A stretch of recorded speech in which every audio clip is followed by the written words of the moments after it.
Chicos, vamos a explicar los trastornos del aparato digestivo. En el primer momento vamos a explicar lo que viene siendo los trastornos relacionados con el esófago. En este tenemos dos tipos. Tenemos la disfagia, dificultad para tragar, y el erge, que es todo lo contrario. Es decir, que sería que las cosas, el ácido, se refluye hacia arriba. Entonces, dificultad para tragar, disfagia, distinguimos dos tipos. Tenemos a sólido y a líquido. Vale. La principal diferencia de ambos, para que nos quede siempre claro, es que el sólido es que no puedo tragar objetos, como su nombre dice, sólido. Entonces el problema es un problema a nivel de la pared, que haya por ejemplo un tumor o lo que sea que produzca un estrechamiento de la pared, haciendo que no pueda ser ni el sólido ni el líquido, porque sí que puede pasar por ese pequeño espacio que queda.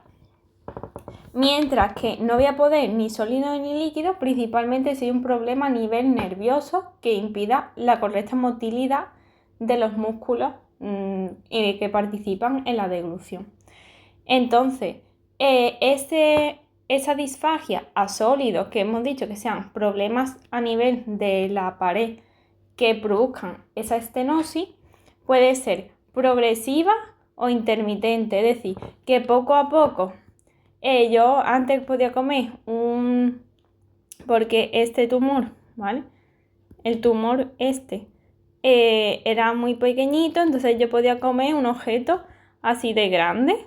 Pero ¿qué pasa? Que poco a poco fue creciendo y cada vez voy a poder comer un trozo más pequeño, poder tragarlo. Entonces, esa disfagia de los sólidos es progresiva. ¿Cuándo? Pues cuando hay una neoplasia. O hay cicatrices que me estenosen en la luz porque se produce una cicatrización, una fibrosis. Entonces, factores de riesgo, por lo típico, tabaco, el erge, tener relaciones sexuales por vía oral porque pueden producir tumores, el alcohol, etc.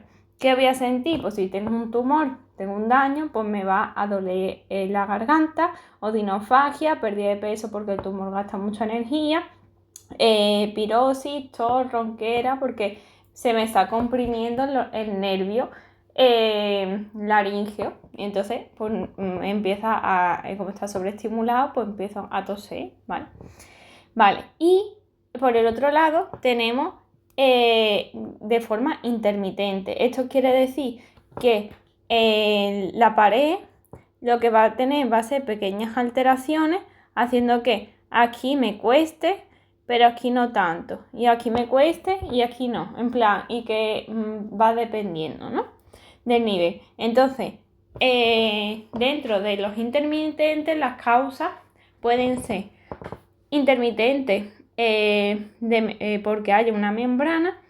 Una membrana es un pliegue de la mucosa, como vemos aquí, que está protruido hacia la luz, y entonces me va a estenosar la luz.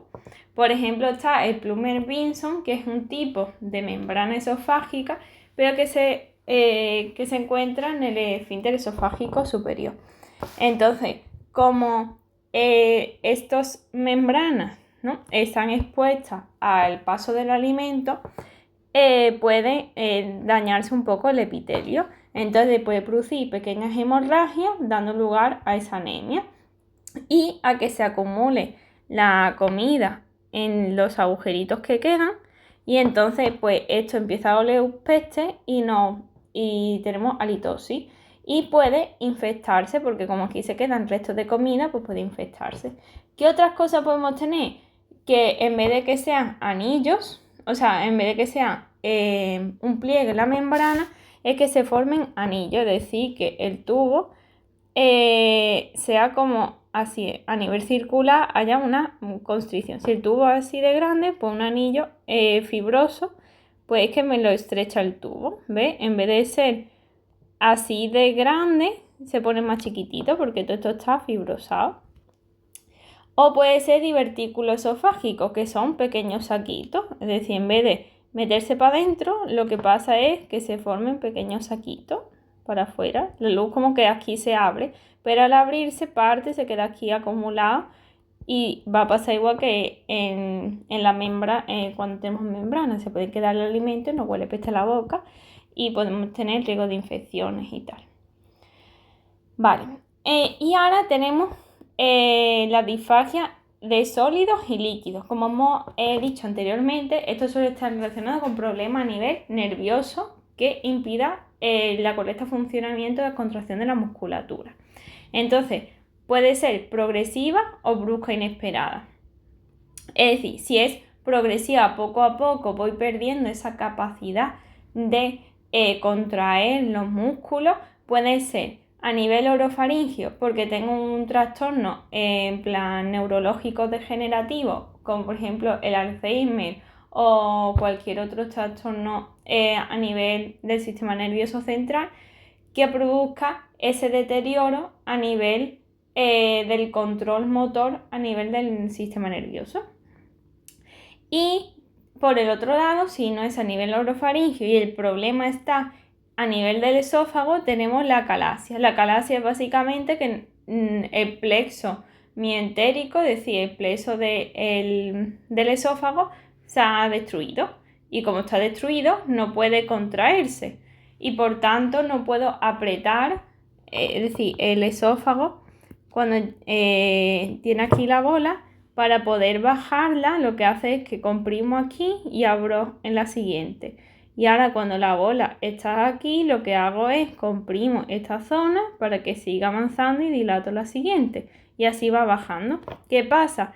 Que en la acalasia no se puede contraer, entonces el alimento no avanza porque normalmente está estrechado aquí y cuando avanza es cuando este se contrae y al apretar el siguiente se abre y pasa aquí. Entonces, si no hay contractilidad del esófago, no baja el alimento y se te queda ahí. ¿Cómo lo podemos medir? Con una osmometría que consiste en meter un tubo por el esófago y ver la fuerza con la que se contrae el esófago comprimiendo pues, ese tubo. Y en la radiografía vemos la punta del lápiz, que es lo que hemos dicho, de normal el esófago está así, la punta está aquí. Para que esto se dilate y pase el alimento baje, lo que tengo que hacer es comprimir esta zona, haciendo que entonces al comprimirla presiono la bola para abajo y esto se me abre, pero el siguiente tramo está otra vez ocluido. Entonces por eso veo esa punta del lápiz, porque no hay peristaltismo. Vale. Y bien, por el lado contrario puede ser que ese problema al tragar sólido y líquido sea de forma brusca e inesperada, que ocurre todo lo contrario. En este no se contrae, pues este se contrae demasiado fuerte.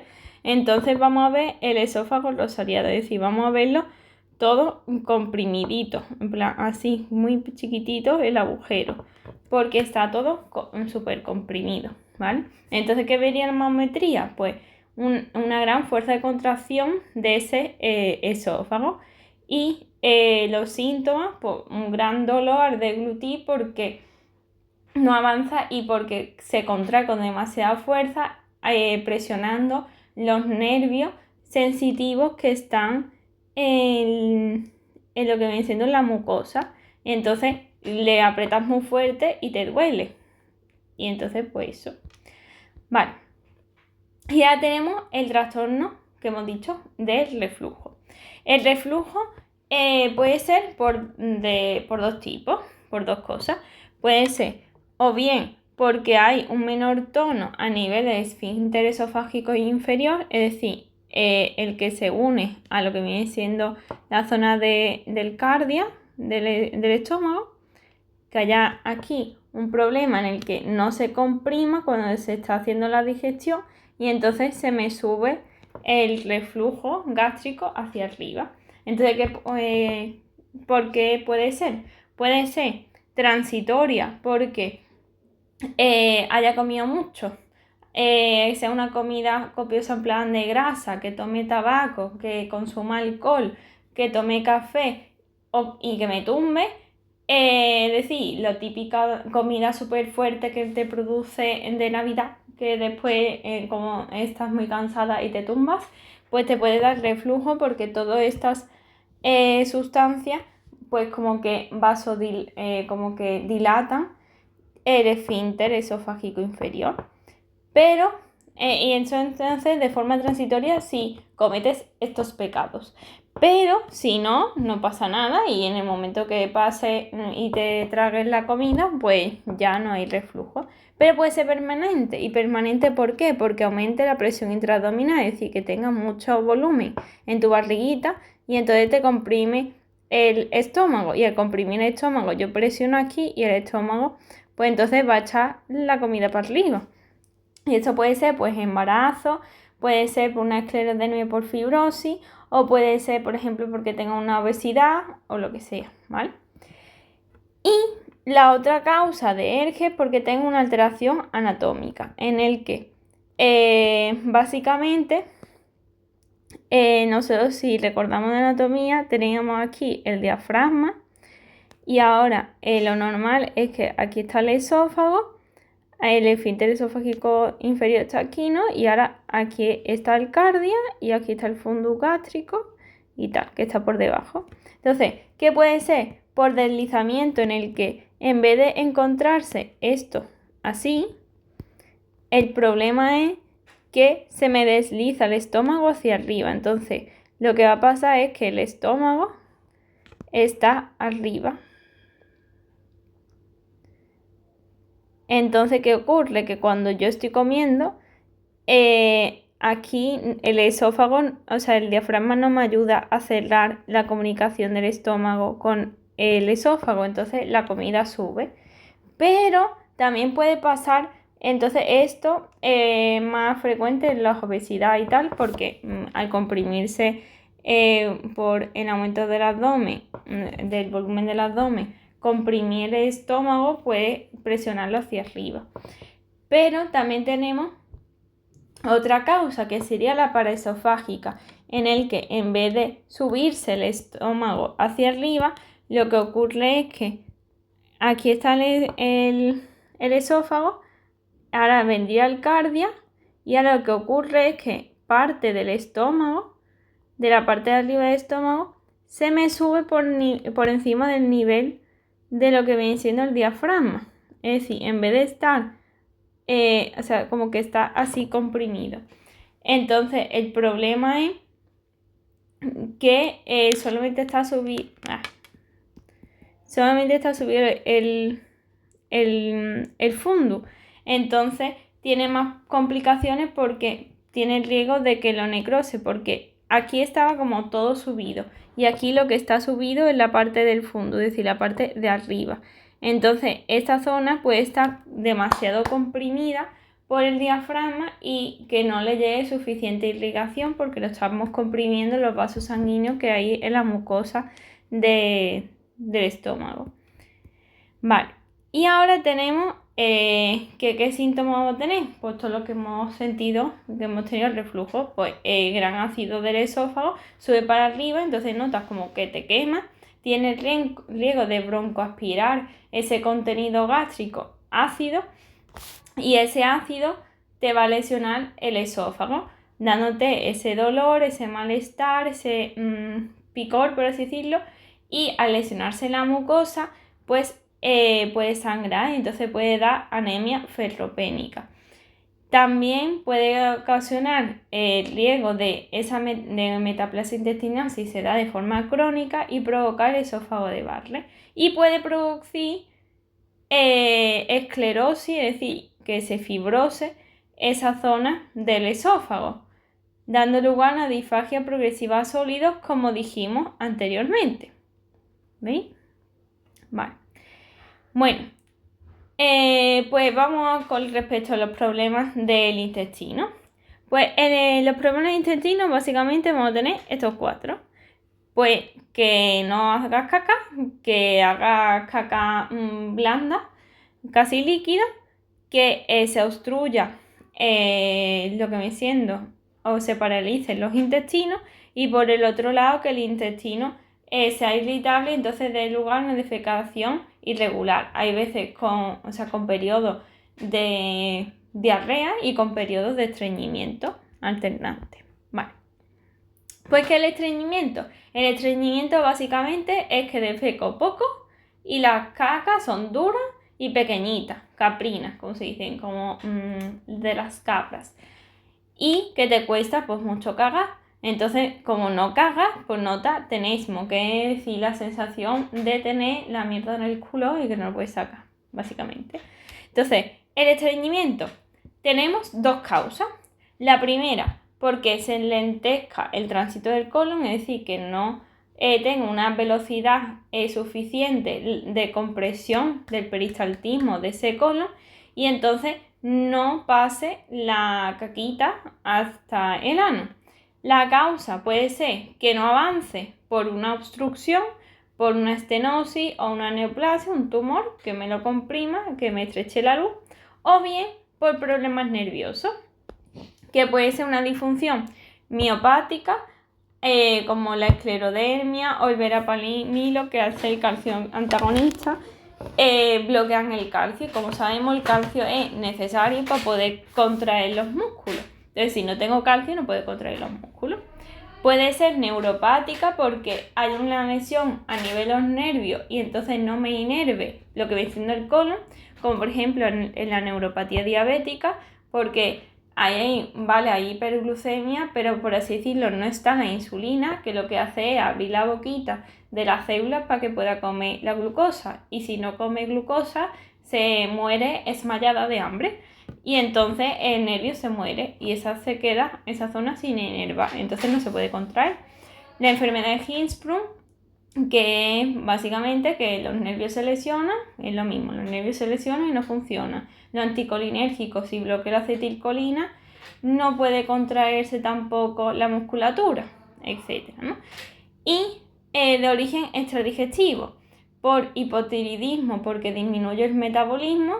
Entonces el cuerpo dice, hay que estar ahora muy tranquilito sin hacer nada, porque no tenemos energía. Entonces dice, pues no se come, paso, por falta de fibra dietética o por falta de calcio y potasio, que son esenciales pues, para la contracción de la musculatura. Vale. Y por otro lado tenemos causas secundarias. Como causa secundaria puede ser por una alteración a la hora de cagar. ¿Por qué puede ser? Porque tengo un cáncer anorrectal, una fisura, un hemorroide, que aparte de que me disminuya la luz, me duele. Entonces digo, no cago y ya está.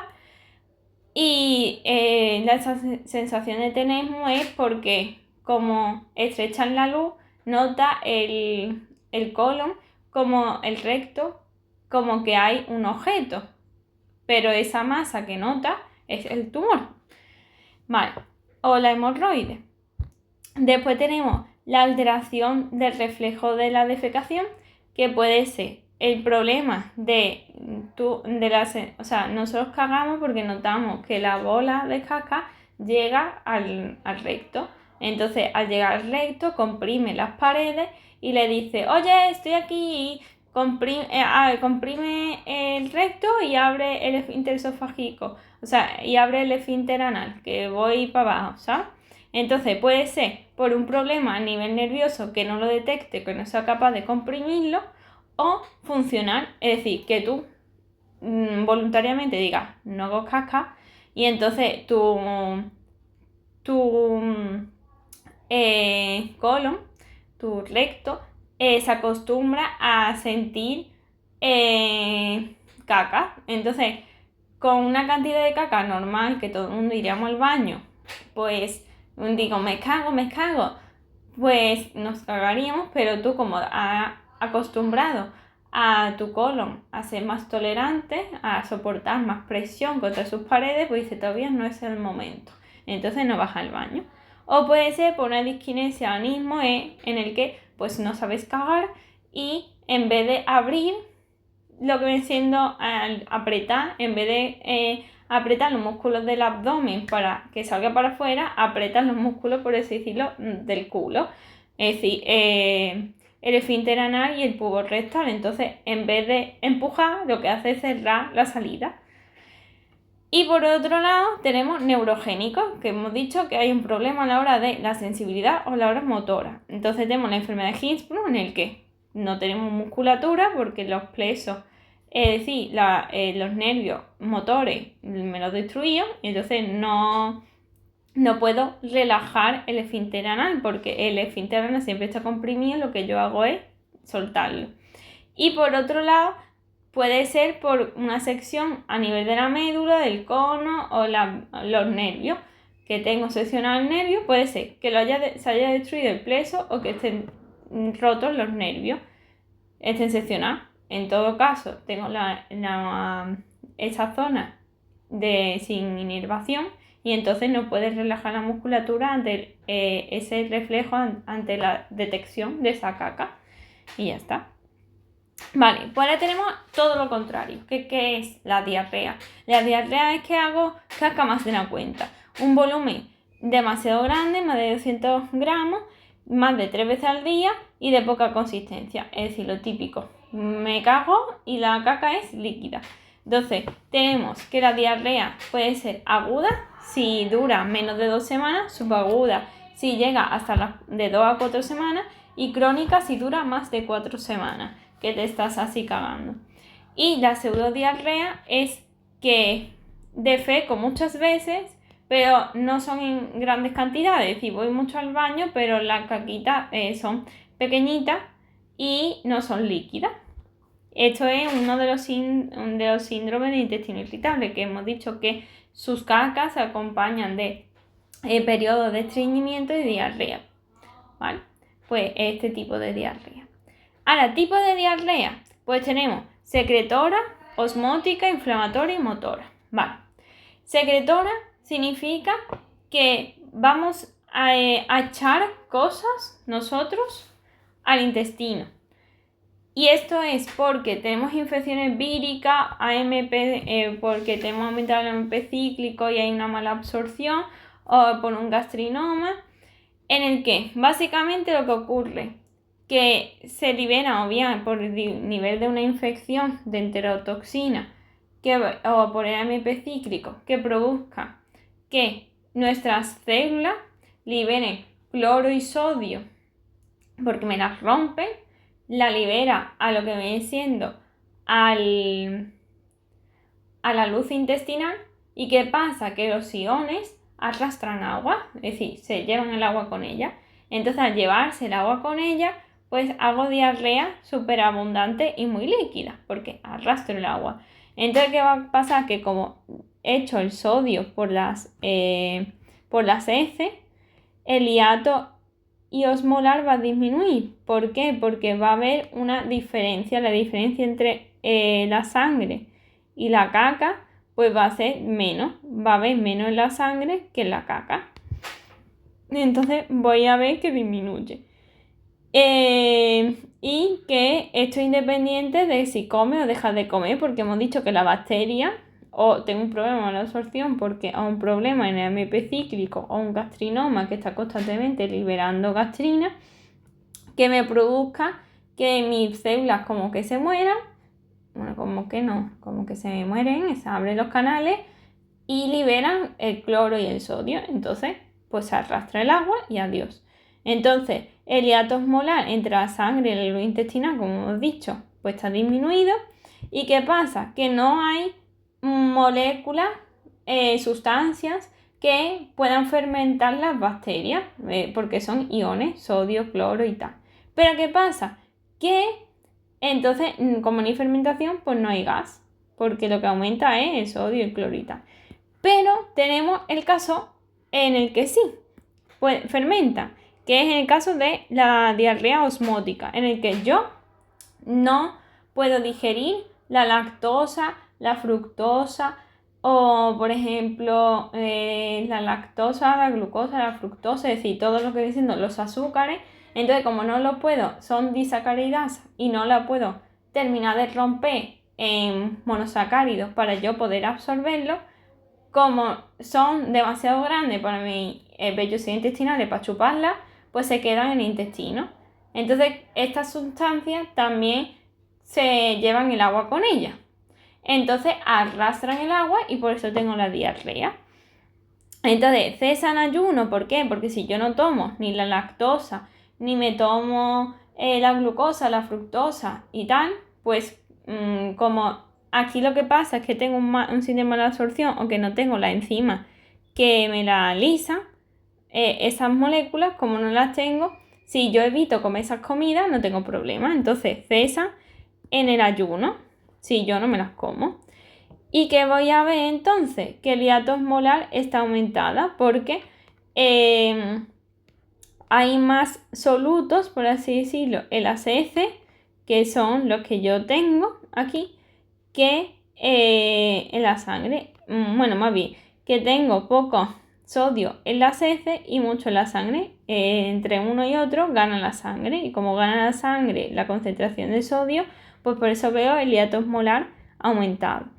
¿Y qué va a pasar? Que como son moléculas de glucosa, lactosa, es decir, azúcares, que sí que son alimentos, pues las bacterias pues dicen, anda, mira, comida gratis. Entonces empiezan a comer y al fermentar producen gases, ¿vale? Muy bien. Y ahora tenemos la de caso inflamatoria y motora. La inflamatoria, en el que se produce una lesión intestinal y una infección bacteriana o un cáncer, una enfermedad de Crohn o una colitis ulcerosa, en el que se rompen las células, se libera ese cloro, como hemos dicho, pero también se está produciendo una infección en el que está llegando los neutrófilos y los polimorfos nucleares y tal, produciendo entonces pus. Entonces voy a ver diarrea con moco, pus, sangre y aumento de la calpoprectina, que es básicamente un indicador en la caca de que me indica que tengo una infección. Vale. Y después tenemos nivel motor, en el que yo tenga un hiperperistaltismo o un hipoperistaltismo, es decir, en el que se me acumulan los alimentos en y entonces me arrastra el agua y para abajo, o bien un hiperperistaltismo en el que las heces yo no me la comí y yo estoy cagando, entonces diarrea porque estoy todo el rato ahí comiendo y cagando, y como no me da tiempo a absorber el agua porque corre demasiado y a mi cuerpo no da tiempo de quitar todo el agua del alimento para que se vuelva sólido, pues entonces cago diarrea. Entonces, ¿qué ocurre? Que en este caso sí me respeta el sueño, y dándose lugar los periodos intermitentes entre diarrea y estreñimiento. Es decir, que si yo no como, no pasa nada, porque como estoy durmiendo, no pasa nada. ¿Sabes lo que te quiero decir? Como estoy durmiendo no como, y como no como, pues no pasa nada de nada. En este caso era en ayuno, sí, evitando esos alimentos pecados para mí, porque no tengo la enzima, como por ejemplo la lactosa, ¿no? Vale.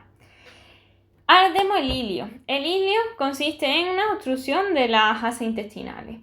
Bien puede ser un problema mecánico, una obstrucción, o bien puede ser paralítico, es decir, que se me paren las asas intestinales porque haya una compresión externa o principalmente porque esté desinervado otra vez o haya problemas de los iones que me impide que se contraiga la musculatura. Vale, entonces tenemos ilio mecánico. Hemos dicho que hay un problema de estenosis, de estrechamiento. Entonces, ese problema puede ser simple, en el que se me obstruye la luz intestinal, pues por una causa externa, por ejemplo, una brida peritoneal, es decir, adherencia externa tras una cirugía, y sin querer se me cicatriza mal la incisión y se me juntan las asas intestinales, quedándome sin luz.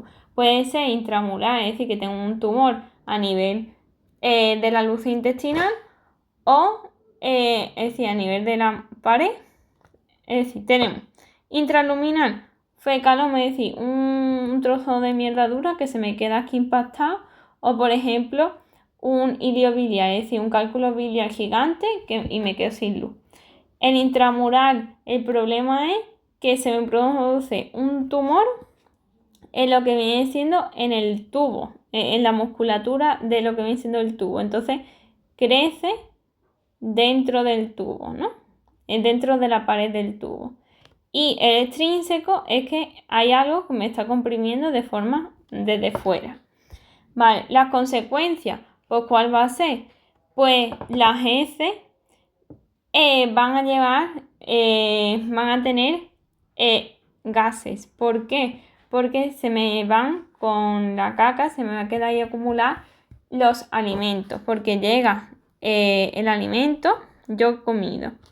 Y ahora aquí llega lo que yo quiero hacer caca. Y lo que ocurre es que está obstruido bien por fuera o bien por dentro, que tenga aquí una bola. Entonces, ¿qué ocurre? Que aquí se me acumula la comida y mi bacteria dice, ñam, ñam, comidita para mí. Entonces empieza a fermentar y se producen esos gases. Entonces me da dolor abdominal, náuseas, vómitos. En primer momento, el colon va a intentar apretar con toda su fuerza para hacer que esta comida pase para abajo. Entonces voy a ver una hipermotilidad que está luchando contra la obstrucción, pero llega un momento que se cansa, hace sus serie de repeticiones y ya está exhausto. Y entonces va a haber un cese de los ruidos hidroaéreos, es decir, va a pararse el peristaltismo. Y entonces se para ese, es que ha llamado a mi padre. Entonces, se para el peristaltismo. ¿Y qué va a pasar? Que como aquí están las heces, como hemos dicho, llenas de alimentos que están fermentando las bacterias, también va a arrastrar el agua. Y entonces va a dar problemas de deshidratación y trastornos hidroelectrolíticos. Vale. A nivel mecánico, debido a estrangulación, pues puede ser una hernia, un vólvulo o una invaginación. Es decir, que los intestinos se me salen. Hernia significa que el intestino se me sale fuera de la cavidad. Es decir, normalmente está dentro del peritoneo, pues imagínate que se sale para afuera. Y lo podemos incluso ver algunos umbilicales o a nivel inguinal, en plan que son palpables, que se ven. Puede ser un vólvulo. Un vólvulo es básicamente que se te retuerza, es decir, que se haga un nudo y se pliegue sin querer el intestino sobre sí mismo y se te haga un nudo. Y la invaginación es que aquí está el tubo y sin querer pues como que se mete para adentro. Como que se mete el tubo dentro del tubo. Si este es el intestino, como que parte, se mete dentro de sí mismo. No sé cómo dibujarlo. Pero como que se mete dentro de sí mismo. Entonces, ¿qué ocurre? Que como comprimo, estrangulo la luz, estrangulo la mucosa, tengo el riesgo de isquemia, de necrosis y que pierda ese trozo de intestino y lo tenga que cortar, ¿vale? Entonces, muy importante, tenemos el hilio mecánico y el hilio paralítico. El hilio mecánico es que tengo la obstrucción, la bola, aquí. Entonces, ¿qué va a pasar? Que como tengo una bola a nivel mecánico, no tengo aire en el recto, porque la bola impide que llegue el aire. Y el paralítico en el que no hay bola. El problema es que no se contrae la musculatura. Entonces sí que hay aire porque nada lo comprime. Esto es muy importante porque lo preguntará en el examen. Vale. Y después tenemos el síndrome del intestino irritable, que hemos dicho que básicamente se dan periodos alternantes de diarrea y estreñimiento. La causa, pues, una disbiosis, es decir, una alteración de la flora bacteriana que se vuelve mala. O puede ser por, eso, más trastornos psicológicos, como por ejemplo la ansiedad, alteración del peristaltismo e hipersensibilidad visceral, en el que todo le hace daño y hay una constante inflamación, ¿vale?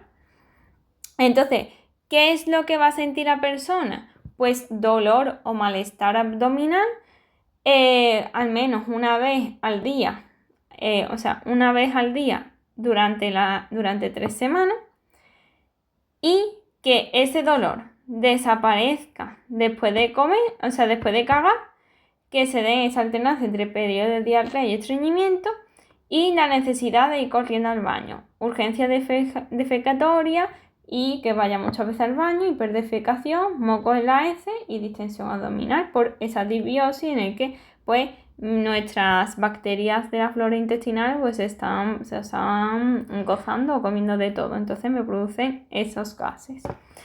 Los ejemplos, pues el Crohn y la colitis ulcerosa. Vale, y ahora tenemos trastornos de mala absorción y mala digestión. En estos lo que vas a ver es un problema o a nivel de la mucosa intestinal a la hora de absorber las cosas o que me faltan enzimas digestivas. Entonces, por ejemplo, para la absorción de la vitamina B12, como sabemos, es esencial para evitar la anemia megaloblástica y también para el funcionamiento de la vaina de mielina. Entonces, esta vitamina B12, para poder absorberla, necesitamos dos requisitos. Primeros, a nivel de estómago, necesitamos que se libere ácido clorhídrico y el factor intrínseco. Estas dos sustancias son sintetizadas gracias a las células parietales de nuestro estómago, las cuales pues son estimuladas por la gastrina. Entonces, si tengo un problema a nivel gástrico y no se liberan estas dos sustancias, no voy a poder absorberlas. Y ahora hay otro requisito, que es que esta sustancia solo se absorbe en el ilion terminal. Por lo tanto, si tengo un problema a nivel de las células parietales del estómago o bien tengo un problema a nivel del ilion terminal, no voy a poder absorber la vitamina B12 y voy a tener pues la anemia megaloblástica o problemas en la vaina de mielina, entre otras cosas.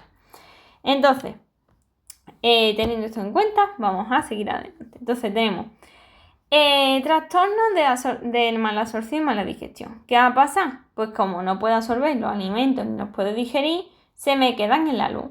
Al quedarse en la luz, pues se arrastran el agua, se producen diarrea, estetorrea, es decir, grasa en las heces porque no he digerido las grasas y se me quedan las heces. Entonces, como estas heces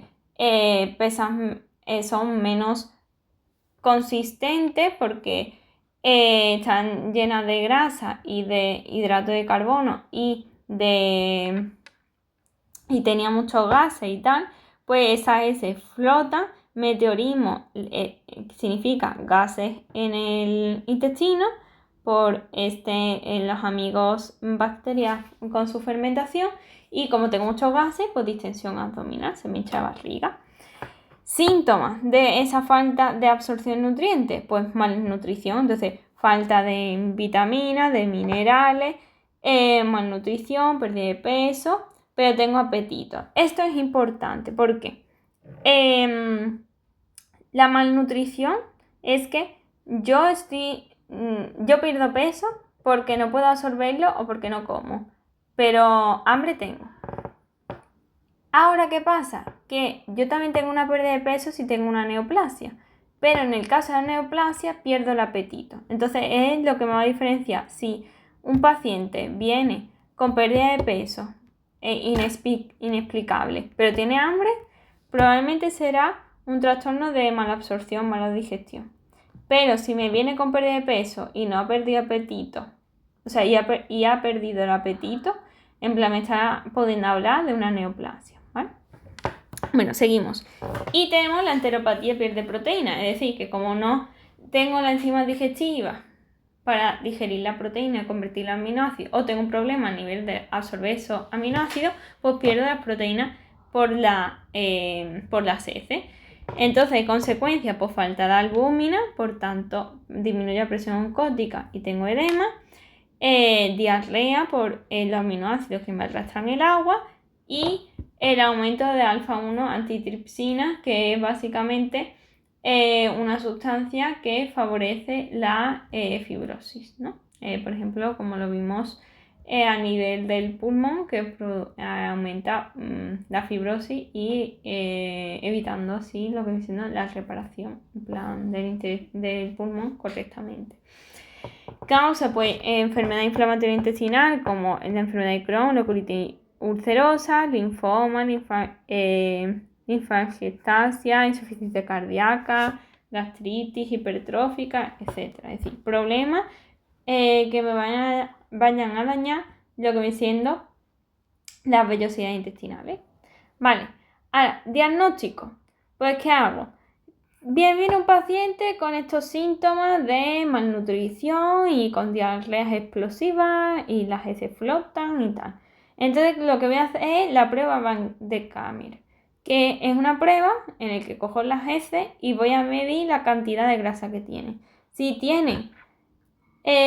no tienen más de 7 gramos, significa que no tienen la suficiente cantidad de grasa las heces. Entonces, el problema no va a ser a nivel de grasas que principalmente intervienen en su digestión el páncreas y con las lipasas y la vesícula biliar, el hígado con los ácidos biliares, sino que el problema será en la mucosa.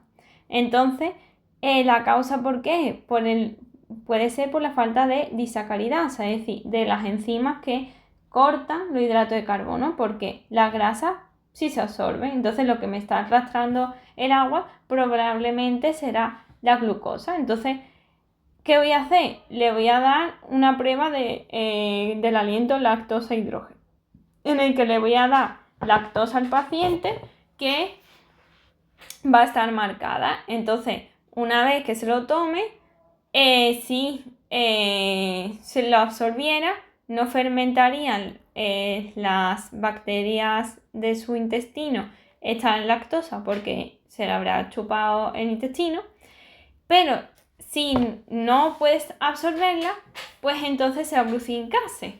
Y entonces le voy a pedir al paciente que en plan como que sople, y entonces ahí voy a detectar esa lactosa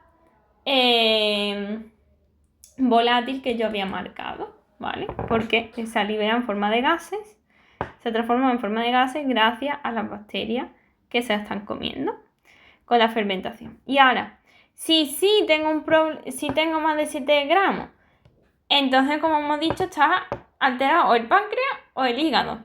¿Cómo voy a saber cuál de las dos va a ser? Pues primero voy a hacer la prueba de la desilosa. La prueba de desilosa me va a decir si el problema está a nivel de la absorción.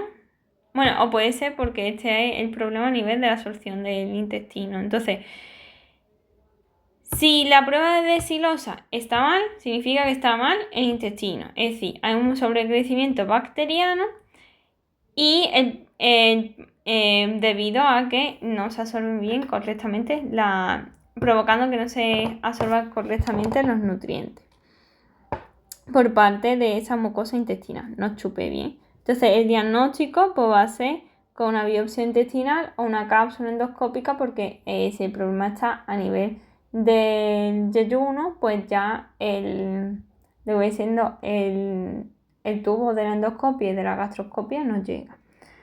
O sea, de la gastro y la colon no llega.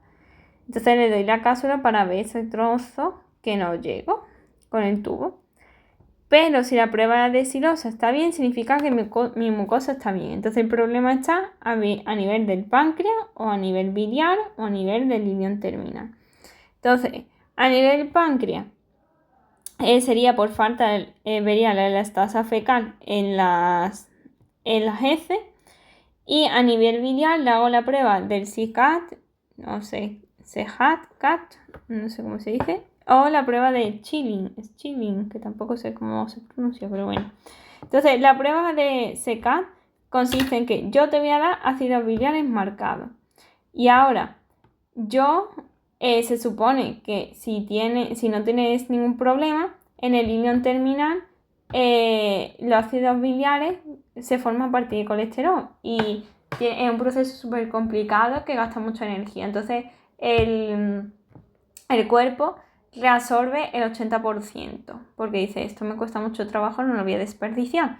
Entonces lo vuelve a chupar y se chupa en el ilion terminal. Entonces será positivo y significa que está mal, es malo.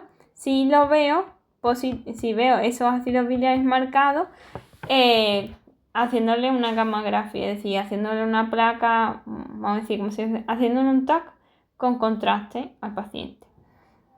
Y por otro lado tenemos la prueba de Schilling, en el que consiste en administrar la vitamina B12 para ver si el ilion terminal está correctamente, como vimos anteriormente, que la vitamina B12 se absorbe en el ilion intestinal. ilion terminal. Y como sabíamos, es o bien el problema está en el ilion terminal o bien está en el nivel del estómago porque me falta el factor intrínseco o el HCl. Y que eso puede ser debido o que bien tengo un problema a nivel gástrico de las células parietales o que no llega el estímulo de la gastrina. Y ya está. Vale.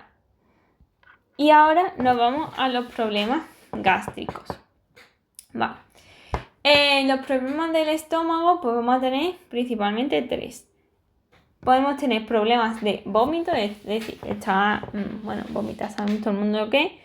Hay problema del vaciamiento gástrico, es decir, que el vómito es que se me sube, el vaciamiento gástrico es que no lo vacío, y la secreción gástrica porque tengo un exceso, una disminución de la secreción del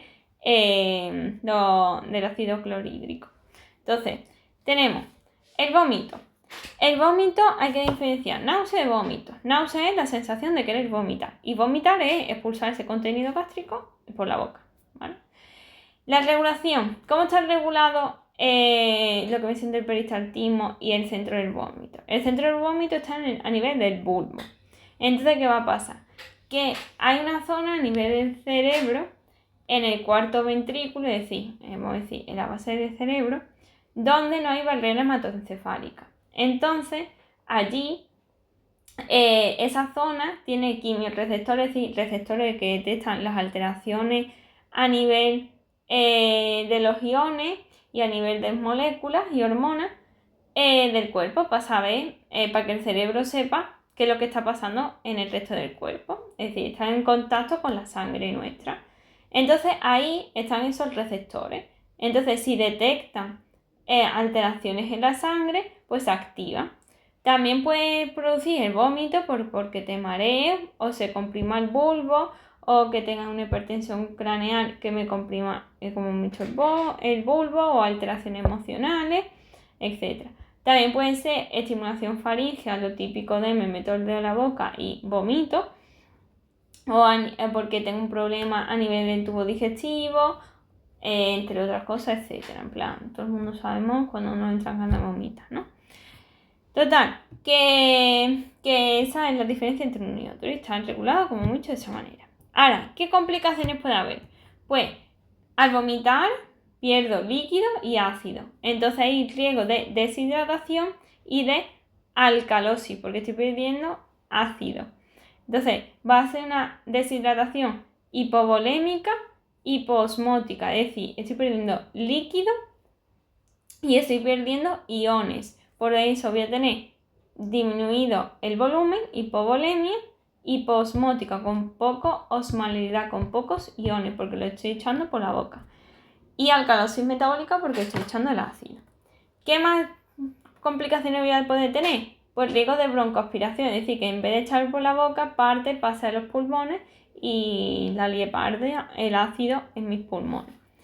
Y por otro lado tenemos el síndrome de Mallory-Weiss y de Borjave. El de Mallory-Weiss es que, y ambos dos, es que hay constantes vómitos de forma repetida, y en el Mallory-Weiss se me va a lesionar la mucosa a nivel superficial, y en el Borjave es que por el ácido y por esa fuerza del vómito se me va a destrozar las 3 paredes del esófago. Es decir, como que se me va a perforar el esófago, se va a producir un agujero. Entonces ese contenido gástrico me va a pasar a la zona del tórax, del mediastino, dando lugar a entrada de aire en el mediastino, neumomediastino, inflamación mediastino porque han entrado sustancias que no deben, derrame pleural porque ha entrado ácido, me puede romper la pleura y que se encharque llena de líquido, una sepsis, un shock, etc. Vale, y en pues, Mallory-Weiss, como se me rompe la mucosa, se producen hemorragia y por eso se produce anemia, ¿no? Vale, y ahora, problema en el vaciamiento. En el vaciamiento, ¿qué puede ser? Pues que o no lo he hecho, el contenido gástrico o no se baja, o se baja, pero demasiado, en plan, demasiado rápido. Entonces tenemos, por falta en el vaciamiento puede ser una estenosis a nivel del píloro, pues por un cáncer, por una neoplasia, que es lo mismo, por un edema, por aumento de presión intraabdominal, por una cicatriz o lo que sea, cosas que me estrechen la luz. Y ahora, puede ser eso o por un problema otra vez a nivel nervioso. Entonces puede ser una gastroparesia, es decir, que no paresia parada, que no se mueva el estómago de forma aguda o crónica. De forma aguda porque hay una dilatación excesiva, por ejemplo porque hay una hiperglucemia, es decir, problemas de neuropatía diabética. Hay exceso de glucemia, pero no come porque no está la insulina y entonces se me muere. Y como no se contrae, pues se me llena el estómago de comida y a ese estómago lleno de comida se le llama bezoar. O bien puede ser una causa crónica, pues por diabetes mellitus, como hemos dicho, por esclerodermia, que es una enfermedad fibrosante de la vasculatura y que al final produce también fibrosis en el esófago. Puede ser por falta de iones, por anticolinérgico que bloquea acetilcolina, entonces no se comprime la musculatura, etc., ¿no? Y por otro lado tenemos el vaciamiento excesivo, el dumping, que es que llega y ya toma por saco, ¿no? Y ya sale. Entonces tenemos una salida demasiado precoz, que en 30 minutos yo como y en menos de 30 minutos ya ha bajado, ¿no? Entonces, al bajar demasiado rápido, ese quimo lleno de sustancias tiene demasiada concentración de sustancias. Entonces, ¿qué pasa? Es que va a arrastrar agua muy fuertemente, demasiado rápido. Entonces, al arrastrar mucha agua, mi cuerpo se queda sin agua. Entonces, hay una hipovolemia brusca. Entonces, me va a bajar la presión arterial, voy a tener diarrea, náuseas, vómitos, distensión abdominal. Se va a activar el sistema simpático, porque dice, nos caemos, entonces vamos a activar el sistema de renin-angiotensina aldosterona, la ADH, el simpático para vasoconstrier lo que viene siendo los vasos sanguíneos y para activar el riñón para que me reabsorba agua porque estoy perdiendo agua. Y por el otro lado tenemos el tardío en el que primero se produce una hiperglucemia porque estoy comiendo, pero después se va a producir una hipoglucemia porque he gastado toda la insulina al detectar o sea, lo que va a pasar es que como ha llegado la comida al nivel del duodeno y va a notar una gran cantidad en muy poco tiempo, lo que va a decir, ¡joder! Que hay mucha comida, en vez de liberar 10 unidades de insulina, vamos a liberar 30, porque es mucho, pero es una falsa sensación porque ha salido muy rápido, ¿no? Entonces, ¿qué pasa? Que ese pico de insulina demasiado exagerado, en un primer momento, ese pico de hiperglucemia, acompañado por ese pico de insulina que yo libero de forma exagerada cuando no tocaría, lo que va a pasar es que me va a bajar la glucemia fatal, porque lo normal para la comida que yo he comido tendría que ser 10, pero mi duodeno al notar que ha llegado demasiado y ha chupado mucho, pues debido a ese pico, pues va a liberar el triple. Entonces, pues se me cae la glucosa hasta los suelos porque abre la boca a demasiadas células para que coman. Entonces me he quedado sin glucosa en la sangre. Vale. Y después tenemos problemas a nivel de la secreción del estómago. La secreción del estómago puede estar disminuida o aumentada. Disminuida, pues una gastritis crónica atrófica, es decir, que se me atrofia lo que viene siendo la mucosa gástrica y sus glandulitas. Y puede ser por trastornos autoinmunes que me las rompan. Por ejemplo, tenga anticuerpos contra células parietales, entonces no tengo ni factor intrínseco ni HCl, por lo tanto no absorbo la vitamina B12, como ya hemos dicho 800 veces. Y al romper y al dañar las células parietales, pues tengo riesgo de que esa lesión que es crónica porque es un trastorno autoinmune, pues se convierta en un cáncer.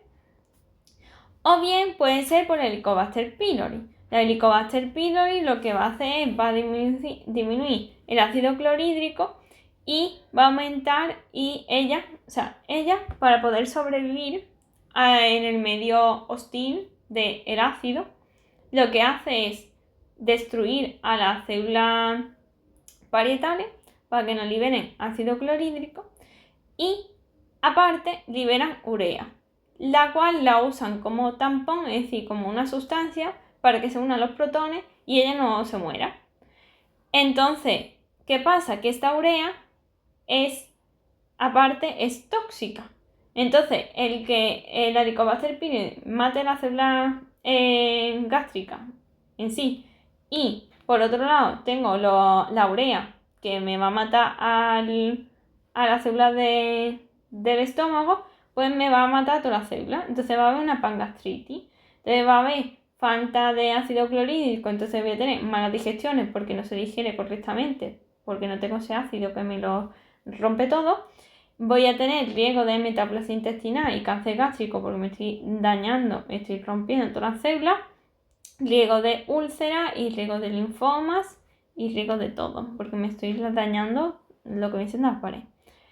Y por el otro lado tenemos aumento de secreción. ¿Por qué puede ser? Por un gastrinoma, en el que hay, que sería el síndrome de Solim-Edinson, en el que básicamente es un tumor de las células G que liberan gastrina a nivel del páncreas principalmente. Y entonces la gastrina estimula a las células parietales para que liberen el ácido clorhídrico, y entonces hay un ácido clorhídrico de forma excesiva, dándose lugar entonces a que se inhiban las lipasas y entonces tenga caca con grasa, esteatorrea. Y por el otro lado tenemos las infecciones por el Helicobacter pylori, en el que si en vez de darse a nivel general la infección del Helicobacter pylori se me produce solamente en el antro, lo que va a pasar es que está cerca, el daño va a estar más cerca del duodeno. Entonces lo que va a producir va a ser úlcera a nivel del duodeno. ¿Por qué va a ser esto? Porque las células del antro, es decir, la zona del final del estómago, mira aquí, que hay aquí al final del estómago, lo que libera es bicarbonato y moco para hacer que la sustancia, o sea, el quimo, cuando vaya a pasar al duodeno, no sea tan ácido y no haga daño a lo que es el duodeno. Entonces lo que va a pasar es que esta Helicobacter pylori, en vez de matar a las células parietales, me mata a estas células que producen moco y bicarbonato. Entonces, como no la producen, llega ese quimo súper ácido al duodeno y entonces me lo destroza todo y me produce una úlcera. Y entonces, ¿qué complicaciones hay? Pues hay riesgo esa úlcera porque se estenose, porque se cicatrice o que se perfore, y entonces me salga el contenido intestinal al peritoneo y tengo una peritonitis, una sepsis y tengo riesgo hasta de morirme. Y voy a parar porque me queda el hígado y el páncreas y si no va a ser muy largo. Ahora seguimos.